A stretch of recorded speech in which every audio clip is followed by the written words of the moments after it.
할렐루야. 하나님의 은혜와 평강이 오늘 나오신 모든 우리 광야의 성도님들 가운데 가득 넘치시기를 주님의 이름으로 간절히 축복합니다. 이 시간 함께 읽은 본문의 말씀을 가지고 하나님은 부재하시는가? 라는 제목으로 하나님 말씀 나누겠습니다. 오늘 제목 그대로요, 하나님께서 부재하실까요? 이 부재라는 말은 그곳에 있지 않다라는 사전적인 의미를 가지고 있습니다. 그런데 이 질문에 대해서 우리는 참 답을 아마 다 알고 계실 것입니다. 그렇지 않다라는 것이죠. 하나님은 우리의 생각과는 다르게 부재하시는 일이 없으십니다. 언제나 어디서나 어느 곳이든 하나님께서는 존재하시고 하나님은 계신다라는 것이죠. 하지만 문제는 바로 이것입니다. 이 사실을 우리가 잘 알고 있는데요, 삶을 이렇게 살다 보면 하나님이 안 계시는 것 같이 느껴질 때가 참 많다라는 것입니다. 그러니까 이론으로 배우는 것과 실제 경험하는 그 현장이 좀 다를 때 하나님이 우리가 현존하신다, 우리가 존재하신다라는 것을 알고 그렇게 믿고 있지만 체험적으로는 그렇지 않을 때가 있다라는 것이죠. 하나님께서 다른 일에 너무 바쁘셔서 내 삶에 벌어지는 일에는 좀 무관심하신 것처럼 그렇게 하나님이 부재하시다라고 느껴지는 때가 있습니다. 또한 하나님이 계신다라면 어떻게 이런 일이 벌어질 수 있을까라고 하는 생각들을 해보는 경우도 많은 것 같습니다. 요즘과 같이 참 이렇게 흉악 범죄들이 많이 일어나는 지금 이 때에 하나님이 계신다라면 어떻게 이런 일을 그냥 두고만 보실까? 세상에서 벌어지는 일들을 보면서 이런 의문이 들 때도 있습니다. 오늘 본문을 보시게 되면 하나님께 이러한 의문을 가질 만한 사람이 한 사람이 나오는데, 그 사람은 기드온의 막내 아들인 요담입니다. 이 요담은 70명이나 되는 자신의 형제들을 하루아침에 모두 잃어버립니다. 자신만 살아남았고 집을 떠나서 도망자의 신세로 살아가야 될 처지에 놓여 있습니다. 이런 끔찍한 일을 당한 요담이라면 아마 하나님께 이렇게 질문하고 할 수 있지 않을까요? 그럼 이 질문을 우리가 잠시 오늘 좀 마음에 담아두고요, 오늘 요담에게 어떤 일이 벌어졌는지, 그리고 그 일에 대해서 하나님이 어떻게 역사하셨는지 오늘 본문을 좀 함께 살펴보도록 하겠습니다. 먼저 1절 말씀을 보시면, 여룻바알의 아들 아비멜렉이 세겜에 가서 그의 어머니의 형제에게 이르러 그들과 그의 외조부의 집에 온 가족에게 말하여 이르되, 오늘 이 기드온의 처백에서 낳은 이 아들, 오늘 본문의 중심이 되는 아비멜렉이라고 하는 이 아들이 등장합니다. 아비멜렉은 이 외가 친척들이 있는 이 세겜으로 가는데, 이 세겜은 아브라함이 가나안에 와서 처음 하나님께 제단을 쌓은 곳이고, 그리고 여호수아가 이스라엘 백성들을 향해서 이 축복과 저주를 선포했던 이 이스라엘 백성들에게는 아주 역사적이고 의미 있는 그런 중요한 곳으로 여겨집니다. 근데 오늘 본문의 사건이 바로 이 세겜에서 벌어진다라는 것이죠. 2절 말씀을 보시면, 청하노니 너희는 세겜의 모든 사람에게 귀에 말하라. 여룻바알의 아들 70명이 다 너희를 다스림과 한 사람이 너희를 다스림이 너희 어느 것이 너희에게 나으냐, 또 나는 너희와 골육임을 기억하라 하니 라고 기록합니다. 아비멜렉이 스스로 왕이 되고자 하는 것이죠. 그래서 먼저 이 세겜의 사람들, 자기 친척들에게 먼저 마음을 얻기 위해서 소위 작업을 합니다. 너희가 기드온의 아들 70명으로부터 다스림을 받는 것보다 너희와 피를 나눈 내가 너희를 다스리는 것이 더 낫지 아니하냐, 이런 제안을 하고 있는 것이죠. 혈연관계를 부각시키면서 좀 도와주세요, 이렇게 요청을 하는 것입니다. 그리고 백성들의 입장에서 보면 자신을 다스리는 사람이 여러 명이 있는 것보다 한 사람만 있는 것이 좀 더 나은 그런 일이죠. 그래서 아비멜렉의 외가 친척들은 그의 말을 따릅니다. 그리고 아비멜렉을 왕으로 만들기 위한 이제 프로젝트를 이제 시작하게 됩니다. 먼저 세겜을 얻기 위해 세겜의 모든 사람들에게 이 아비멜렉을 말하면서 그들의 마음이 아비멜렉으로 향하도록 그렇게 합니다. 마치 선거 유세를 하는 것처럼 아비멜렉을 지지하도록 만드는 것이죠. 생각해보면 그때나 지금이나 이 정치적으로 시대는 좀 다르지만 뭔가 환경은 좀 비슷한 것 같습니다. 사람의 마음을 얻기 위해서 혈연과 이런 친족의 관계를 중요하게 여기는 것. 아비멜렉과 그 친척들의 전략이요, 딱 적중해요. 그 결과 세겜 사람들은 아비멜렉에 대해서 3절 말씀에 이렇게 이야기합니다. 그는 우리의 골육이다. 이 골육이라는 말은 형제다라고 말을 하는 것이죠. 그리고 세겜 사람들은 아비멜렉을 왕으로 받아들입니다. 이렇게 에비멜렉은 외가 이 친척의 도움을 입어서 이 세겜 사람들의 마음을 얻습니다. 그 후에 자신이 그 방해되는 모든 사람들을 이제 제거하기 시작을 하는데, 여러분 누가 방해가 될까요? 오늘 본문에는 아비멜렉의 이복 형제들, 어머니는 다르지만 아버지의 그 같은 피를 이어받은 70명의 형제들이 있었습니다. 아비멜렉은 이 첩의 자녀였기 때문에 이 출신의 약점을 가지고 있었습니다. 그래서 자신의 형제들을 모두를 다 죽입니다. 혼자서 이 일을 할 수가 없겠죠. 70명을 혼자서 다 죽일 수가 없으니까 4절 말씀을 보시면 사람을 모으는데요, 우상에게 바쳐진 이 재물 은 70을 얻어서 방탕하고 경박한 사람들을 이제 용병으로 사게 됩니다. 쉽게 생각하시면 돈을 주고 불량배들, 조폭들을 사게 된 것이죠. 돈의 출처도 문제지만 그 돈으로 하는 일도 사실 문제입니다. 아비멜렉이 좀 더러운 돈으로 더러운 사람들을 사서 더러운 일을 하고 있는 거예요. 그래서 5절 말씀 보시면 오브라에 있는 그의 아버지 집으로 가서 여룹바알의 아들 곧 자기 형제 70명을 한 바위 위에서 죽였을 때 다만 여룹바알의 막내 아들 요담은 스스로 스스로 남으니라 라고 말을 합니다. 이 아비멜렉의 약함을 좀 잘 보여주는 장면이죠.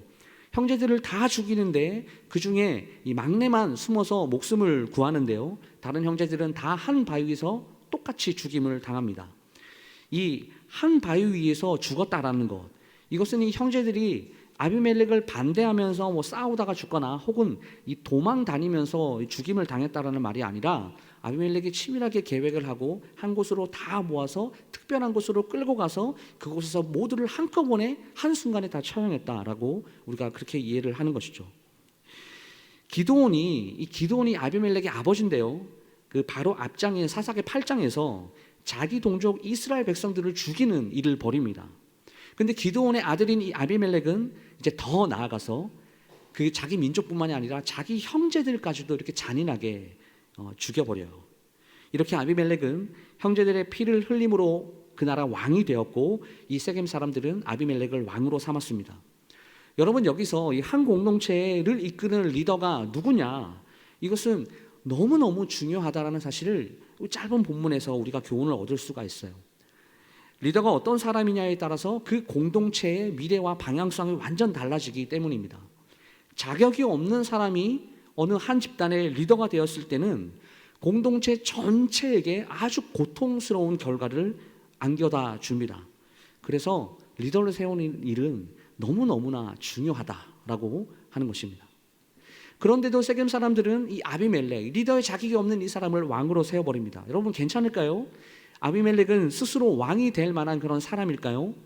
스스로 왕이 되려고 하는 욕심에 사로잡혀서 형제들을 잔인하게 죽이는 이 모습 가운데서 우리는 아비멜렉이 어떤 사람인지, 그의 자질이 어떠한지 충분히 우리가 짐작할 수가 있습니다.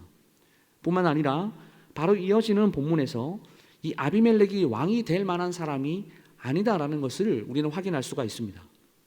이어지는 본문, 바로 다음 본문을 보시게 되면 이 살아남은 기드온의 막내 아들 요담이 나오는데요, 그는 아비멜렉을 왕으로 삼은 이 세겜 사람들에게 목소리를 높여서 외칩니다. 먼저 7절에서 15절까지의 말씀을 보시게 되면 우리가 잘 알고 있는 이 요담은 세겜 사람들의 모습을 이 나무에 빗대어서 이 우화로 이렇게 이야기하는데요, 아비멜렉을 왕으로 세우는 일이 얼마나 황당한 일인지를 딱 꼬집고 있습니다. 그 내용을 보시게 되면 자신을 왕을 세우려고 하는 그 왕이 될 만한 나무를 찾는 이야기가 나옵니다. 감람나무가 나오고 그리고 무화과 나무가 나오고 이 포도나무가 나오죠. 근데 이 세 나무는 모두 자기에게 주어진 사명, 그 본문이 있었기 때문에 그 모든 것을 버리고 나무들 위해서 나는 우쭐댈 수가 없다라고 그렇게 이야기를 합니다. 그러자 나무들이 이제 가시나무에게 가서 왕이 되어 달라고 요청을 합니다. 이 가시나무, 다른 나무들과 달리 사람들에게 유익을 줄 수 없는 무익한 나무였죠. 이 가시나무가 30에서 한 60cm 정도 자라는 나무였기 때문에 그늘조차 줄 수 없는 나무였고, 그리고 불에도 너무나 잘 붙어서 다른 나무에게 오히려 피해를 주는 그런 위험한 나무였습니다. 그런데 나무들이 이 가시나무에게 왕이 되어 달라고 요청을 한 것이죠. 요담이 말하는 이 나무 이야기에서 아비멜렉이 바로 이 가시나무와 같은 자입니다. 그리고 요담은 나무 이야기를 하는 그 이유를 말하는데 16절에서 21절 말씀을 정리를 하면 이렇습니다. 만일 아비멜렉을 너희 왕으로 삼은 것이 잘한 일이면 너희가 아비멜렉이 통치하는 그곳으로 말미암아서 복을 받을 것이다. 그러나 만일 너희가 이 일이 잘한 일이 아니라면 너희와 아비멜렉은 그에 마땅한 보응을 받을 것이다. 너희는 그에 의해서 불탈 것이고 그는 너희에 의해서 불탈 것이다. 이런 내용입니다. 그리고 이 요담이 이렇게 세겜 사람들과 아비멜렉을 저주하고 그냥 도망가요. 지금 같았으면 SNS에다가 막 글을 막 올려가지고 막 비난을 할 텐데 그렇게 할 수가 없어서 큰 소리로 직접 말하고 도망가야 했습니다. 그러면 여러분, 이제 아비멜렉과 이 세겜 사람들에게 어떤 일이 벌어졌을까요? 요담과 이 세겜과 아비멜렉을 저주한 결과 큰 재앙이 그 즉시 찾아왔을까요? 하나님이 이 악한 일에 대해서 심판을 즉시 하셨을까요? 아닙니다. 당장이라도 큰 일이, 큰 심판이 일어날 것 같았는데 아무 일도 일어나지 않습니다. 하나님께서 이 악에 대해서 그냥 침묵하시는 것 같아요. 그리고 특별한 이벤트 없이 시간은 흘러갑니다. 아비멜렉은요, 여전히 아무 문제 없이 잘 살고 있는데요. 시간이 이제 3년이라는 시간이 지나는데요. 그때서야 이제 하나님께서 일하시기 시작해요. 오늘 본문 22절과 23절 말씀 읽지는 않았지만 한번 보시면 아비멜렉이 이스라엘을 다스린 지 3년에 하나님이 아비멜렉과 세겜 사람들 사이에 악한 영을 보내심에 세겜 사람들이 아비멜렉을 배반하였으니 라고 기록을 합니다. 악한 영을 사용하셔서 세겜 사람들과 아비멜렉 사이를 갈라놓는 일을 하나님께서 하시는 거죠. 그리고 세겜 사람들이 아비멜렉을 배반하고 이제 다른 사람을 따르게 되는데 26절 본문을 보시면 가을이라고 하는 사람이 등장합니다. 이 세겜 사람들이 가을을 신뢰해서 그를 따르기 시작을 한 거예요. 그리고 가을은 이제 대놓고 아비멜렉을 저주하고 자신이 아비멜렉과 싸우겠다 이런 허세를 부립니다. 29절 말씀이 그가 이제 술 취해서 하는 말인데요. 한번 보시면 이 백성이 내 수하에 있었더라면 내가 아비멜렉을 제거하였으리라 하고 아비멜렉에게 이르되 내 군대를 증언하여 나오라 하니라. 지금 아비멜렉이 없는 자리입니다. 아비멜렉이 없는 자리에서 이 아비멜렉을 부르면서 군대를 모아서 나한테 와라 이렇게 허세를 부리는 것이죠. 아비멜렉의 신복인 이 스볼이 그 모든 일을 다 듣고 이제 아비멜렉에 보고를 합니다. 이 아비멜렉이 스불이 알려준 대로 군사들을 데리고 매복하고 있다가 이 아침 해가 뜰 때에 가을을 공격하게 돼요. 결국 이 허세를 부리던 가을은 패배하게 되고 세겜을 쫓겨나게 되고 이제 아비멜렉은 그 세겜 성읍으로 쳐들어가서 백성들을 다 죽이고 그 성을 헐고 밭에 소금을 막 뿌립니다. 여러분, 소금을 뿌린다라는 것이 어떤 의미인 줄 아시죠? 다시는 이 땅에 이 밭에 작물을 심을 수 없도록 저주하는 행위가 바로 그 소금을 뿌리는 행위예요. 그래서 아비멜렉은 세겜 사람들에게 자신을 배신한 대가를 이렇게 톡톡히 치르도록 합니다. 또한 이 아비멜렉이 여기서 멈추지 않아요. 세겜 망대에 있던 사람들이 우상의 신전으로 몸을 피했다라는 소식을 듣고 그곳으로 달려갑니다. 그냥 가는 것이 아니라 군사들을 명하여서 나뭇가지를 가져오도록 그렇게 해요. 그리고 그 신전에 불을 지릅니다. 그렇게 해서 죽인 사람이 모두 몇 명이냐? 1000명이나 됩니다. 아비멜렉이 얼마나 잔인한가, 이것을 단적으로 보여주는 모습이라고 할 수가 있습니다. 그런 후에 거기서 그치지 않고요, 세겜 가까이에 있는 이 데베스라는 곳으로 또 갑니다. 똑같은 방법으로 사람들을 불에 태워 죽이려고 합니다.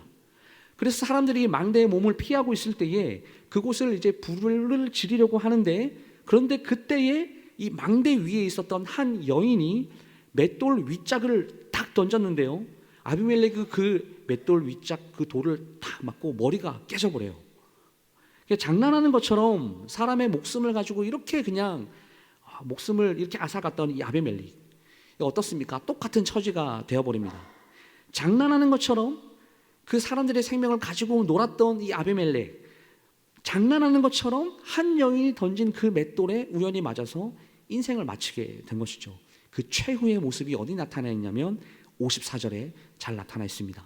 아비멜렉이 자기의 무기든 청년을 급히 불러 그에게 이르되 너는 칼을 빼어 나를 죽이라. 사람들이 나를 가리켜 이르기를 여자가 그를 죽였다 할까 하노라 하니 그 청년이 그를 찌르매 그가 죽은지라.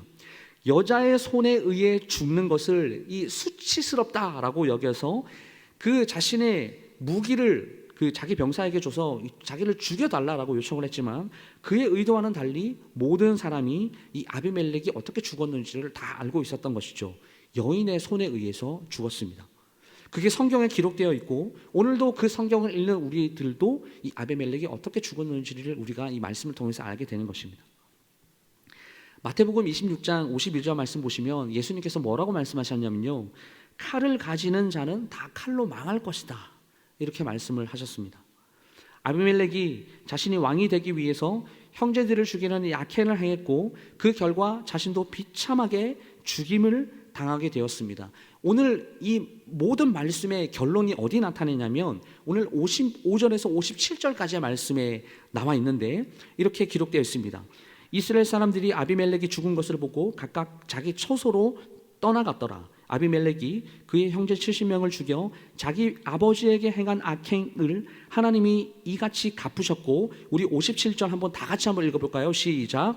또 세겜 사람들의 모든 악행을 하나님이 그들의 머리에 갚으셨으니 여롯바알의 아들 요담의 저주가 그들에게 응하니라. 아멘.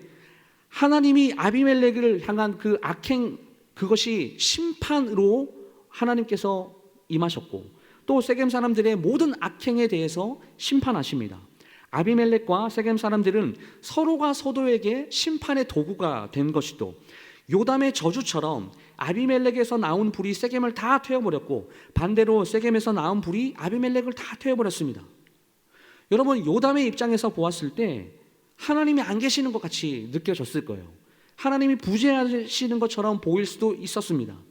하나님은 그의 저주에 대해서 아무 대답을 해주시지 않으셨고 침묵하시는 것 같았고 그 즉시에는 아무 일이 일어나지 않았습니다. 하지만 때가 되었을 때, 하나님의 그 시간이 되었을 때 하나님은 직접 모든 자들을 심판하셨다라는 사실이에요. 여러분, 우리도 때로는 이런 생각들을 할 수가 있습니다. 하나님은 왜 악에 대해서 가만히 계시는 걸까? 왜 하나님은 심판하지 않으시는 걸까? 하나님이 이 악에 대해서 모르고 계시는 것처럼 생각이 들 때가 있고 그 악을 그냥 눈 감아 주시는 것처럼 보일 때, 그렇게 생각될 때도 있습니다. 여러분, 하지만 우리가 분명하게 기억해야 할 사실은 우리 눈에는, 우리의 시각에는 하나님이 안 계시는 것처럼, 하나님이 부재하시는 것처럼 보일지라도 하나님이 여전히 그 뜻대로 역사하시고 악에 대해서 반드시 심판하신다라는 것입니다. 여러분, 기억하십시오. 하나님은 악에 대해서 반드시 심판하십니다. 아비멜렉이 악을 행하고 왕이 되어 잘 되는 것 같아 보였지만 세겜 사람들이 아비멜렉을 도와서 악을 행했고 그 당시에는 아무런 문제가 없는 것처럼 보였지만 결국 하나님의 심판을 받게 되었습니다. 거리낌 없이 악을 행하고 반복해서 이렇게 악을 행할 수 있는 것은 그 악에 대하여 심판이 있다라는 것을 잃어버릴 때, 그것을 잊고 살 때 가능한 일이죠. 하지만 악에 대해서 정말 어마무시무시한 심판이 기다리고 있다, 심판이 있다라는 것을 우리가 기억을 한다면 악을 행한 후에 그 결과가 어떤가, 이런 말씀을 통하여 우리가 반추해 보면 우리는 악을 멈출 수가 있습니다.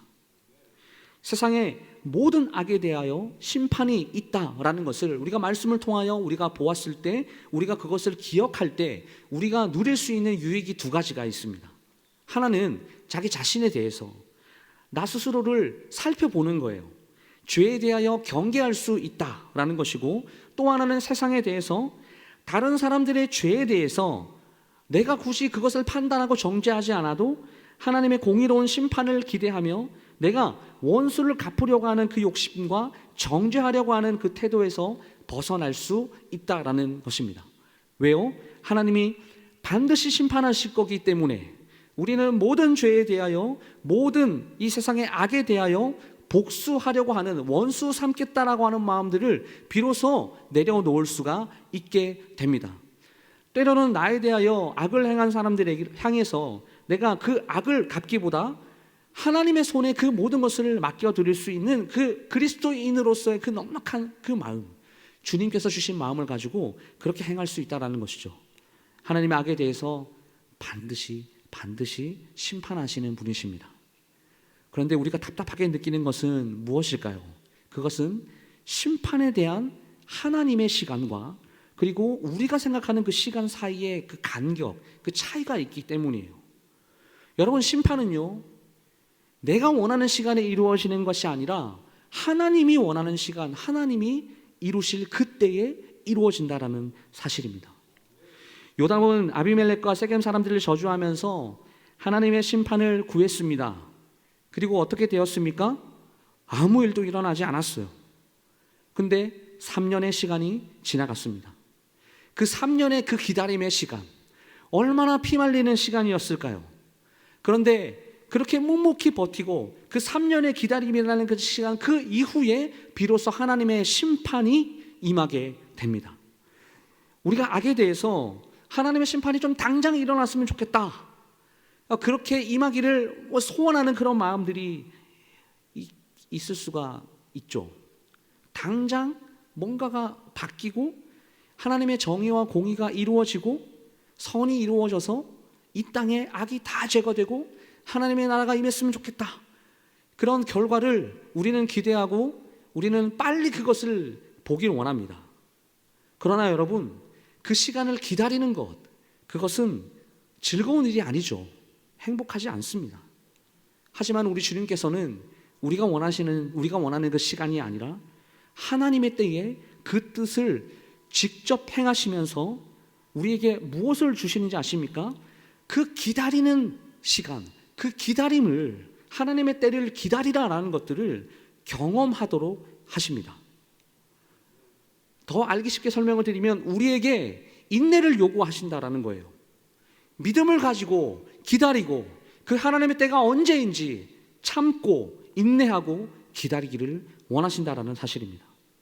그 하나님의 때를 우직하게 기다리고 그리고 하나님을 끝까지 포기하지 않고 신뢰하기를 원하신다라는 사실이에요.